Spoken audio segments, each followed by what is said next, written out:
Bismillahirrahmanirrahim. Nazreen, Assalamu alaikum. I am Mushtaq Shamim and you are watching BBC Badgom Broadcasting Channel. Badgom Broadcasting Channel पर सभी viewers का इस्तकबाल है। पेश खिदमत है हमारे सिलसिलावार सेगमेंट सियासी मैदान से का ताज़ा शुमारा। आइए नाज़रीन देखते हैं ये खूबसूरत और दिलचस्प सेगमेंट सियासी मैदान से। नाज़रीन मोहतरम, जैसा कि आप जानते हैं कि 5 अगस्त 2019 को मरकज़ी मोदी सरकार ने जम्मू कश्मीर का स्पेशल स्टेटस वापस छीन लिया है। यहाँ पर दफ़ात 370 और 35A का ख़ात्मा कर लिया है। हमारा आइन और परचम मनसूख कर दिया है और साथ ही साथ हमारा स्टेटहुड भी हमसे छीन लिया है। मरकज़ी सरकार की तरफ से हमारे हुकूक पर शब-खून मारने के बाद मरकज़ी वज़ारत दाखिला ने पार्लियामेंट के दोनों ऐवानों में जम्मू कश्मीर रीऑर्गेनाइजेशन एक्ट 2019 के तहत एक बिल पेश किया।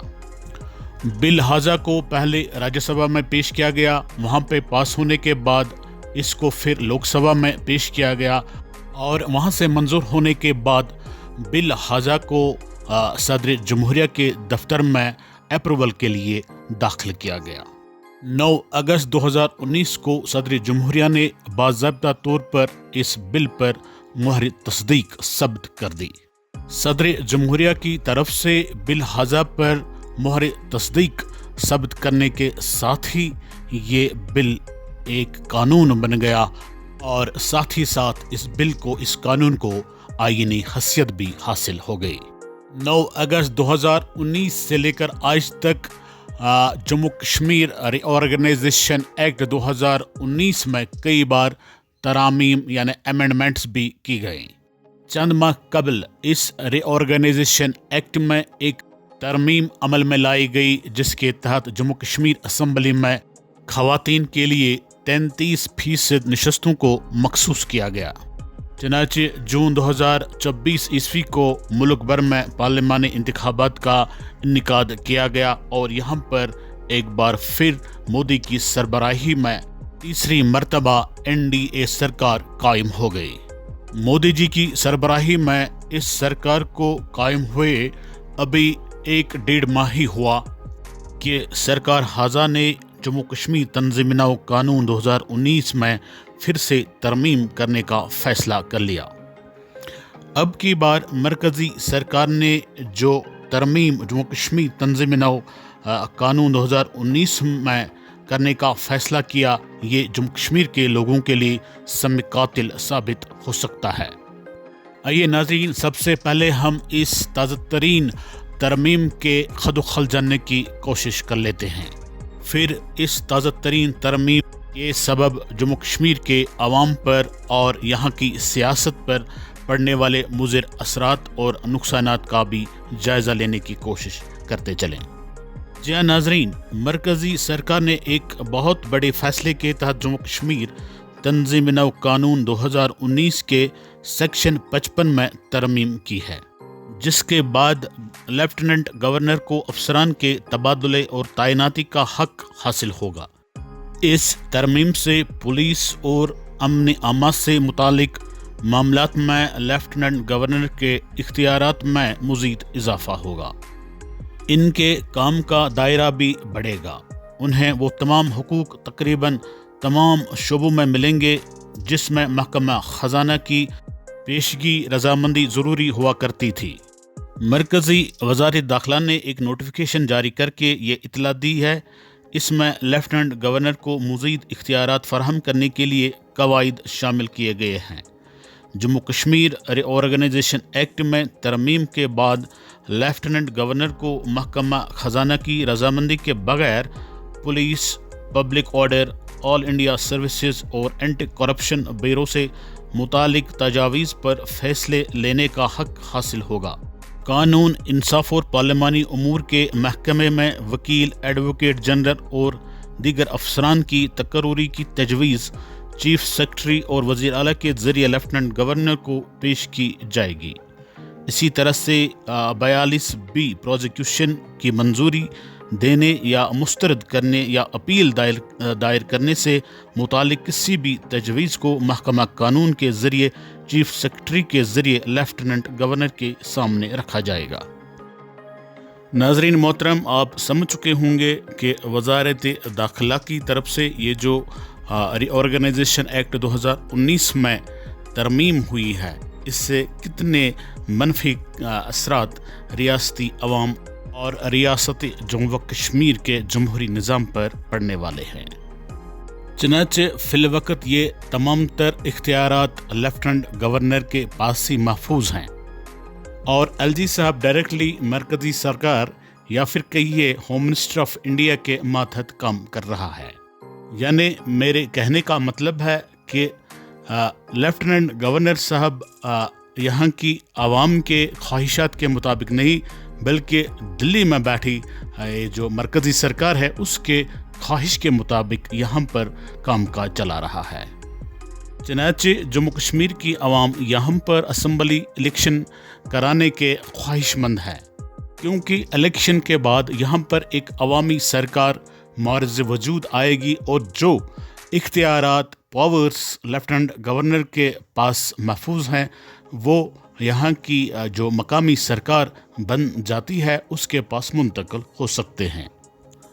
اور ظاہر سی بات ہے کہ عوامی حکومت مرکزی سرکار کے ماتحت یا ان کی خواہش کے مطابق کام نہیں کرے گی، بلکہ عوامی خواہشات کے مطابق کام کرنے کی پابند ہوگی، اور یہ سرکار عوام کے سامنے جواب دہ بھی ہوتی ہے۔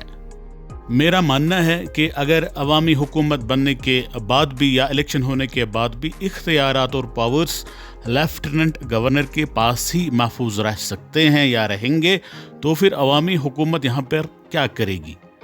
اس سرکار کا بننا یا نہ بننا چمانے دارت، یہاں پہ الیکشن ہونا یا نہ ہونا چمانے دارت۔ اس بات میں کوئی دو رائے نہیں کہ مرکزی سرکار یہاں پر اس امینڈمنٹ کے ذریعے سے یہاں کی عوام کے ساتھ ناانصافی روا رکھنے کا ارادہ رکھتی ہے۔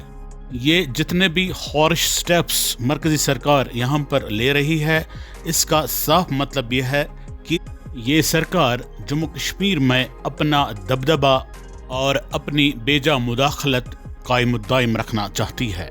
میں یہاں پر ایک بات باور کرانا چاہتا ہوں کہ اگر مرکزی سرکار کو لگتا کہ جموں کشمیر میں بی جے پی کی حکومت آ سکتی ہے الیکشن کے بعد، تو وہ کبھی بھی کسی بھی صورت میں یہ امینڈمنٹ نہیں کرتی ری آرگنائزیشن ایکٹ میں۔ چنانچہ ان کو پارلیمانی الیکشن کے دوران پتہ چلا کہ بی جے پی کا یہاں پر کوئی وجود ہی نہیں ہے، نہ ان کی جو سہیوگی پارٹیاں ہیں وہ یہاں پر حکومت بنا سکتی ہے، اس لیے اس نے فیصلہ کیا کہ چاہے حکومت کسی بھی پارٹی کی بنے، وہ یہاں پر یہ امینڈمنٹ کر کے پاورز کو مرکزی سرکار یا پھر ہم کہہ سکتے ہیں کہ ایل جی کے پاس بالکل ہمیشہ کے لیے محفوظ کرنا چاہتی ہے۔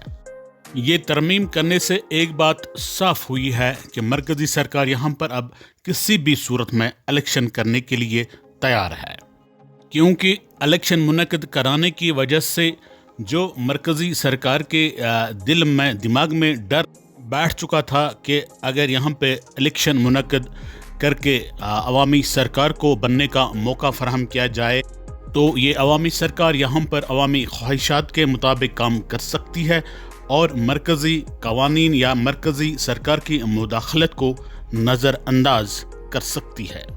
اب چنانچہ اس امینڈمنٹ کے ذریعے سے مرکزی سرکار نے وہ خدشات ہی ختم کر دیے ہیں جن خدشات کی وجہ سے مرکزی سرکار بے چین ہو رہی تھی کہ اگر یہاں پر الیکشن کیے جائے تو نئی عوامی سرکار مرکزی سرکار کی طرف سے یہاں پر عائد کیے گئے قوانین کے ساتھ کیا حشر کرے گی۔ ان سارے معاملات کے بیچ ریاستی عوام کو ایک نئی چیز دیکھنے اور پرکھنے کا موقع نصیب ہوا، وہ یہ کہ جو حال ہی میں ہم نے 2-3 ممبران پارلیمنٹ کو کشمیر سے دلی کے لیے بھیجا ہے، وہ اس امینڈمنٹ کے خلاف کس طرح کی کارروائی کا وہاں پر مظاہرہ کریں گے۔ کیا یہ ہمارے نئے منتخب شدہ ممبران پارلیمان دلی میں جا کر اور پارلیمنٹ میں بیٹھ کر ہاتھ پہ ہاتھ دھرے بیٹھیں گے پرانے ممبران پارلیمان کی طرح، या फिर कुछ हटकर इसके खिलाफ जोरदार आवाज उठाने में कामयाब होंगे, जिस आवाज की मदद से या बदौलत ये अमेंडमेंट बिल्कुल भी आयद न हो पाए। पार्लियामेंट में कश्मीरी जुबान में हलफ लेना कोई बड़ी बात नहीं है। बड़ी बात यह है कि पार्लियामेंट के ऐवान में जम्मू कश्मीर के अवाम के लिए, कश्मीरी अवाम के लिए, इनके तशख्खुस के लिए, इनके फ़ायदे के लिए कुछ बेहतर और बेहतरीन किया जा सके। आगा सईद रूहुल्लाह महदी, इंजीनियर रशीद और मियां अल्ताफ़ साहब के लिए इम्तिहान की घड़ी शुरू हो चुकी है। अब ये देखना बाकी है कि आया इस इम्तिहान की घड़ी में वो पास होंगे या फिर सबका मेंबरान पार्लियामान की तरह फेल और सिर्फ फेल होंगे। यहाँ एक और बात मैं वाज़ेह कर देना चाहता हूँ, ये इम्तिहान की घड़ी जो अब शुरू हो चुकी है, इस इम्तिहान की घड़ी में न सिर्फ कश्मीर से ताल्लुक़ रखने वाले मेंबरान पार्लियामेंट को परखा जाएगा, बल्कि उस इंडिया ब्लॉक को भी परखा जाएगा जिस इंडिया ब्लॉक के साथ जम्मू कश्मीर की नेशनल कॉन्फ्रेंस, PDP और बाकी जमातें वाबिस्ता हैं। इस इम्तिहान की घड़ी में हिज़्ब इख्तिलाफ के कायद और कांग्रेस के सीनियर लीडर राहुल गांधी को भी हमें परखने का मौका मिल जाएगा।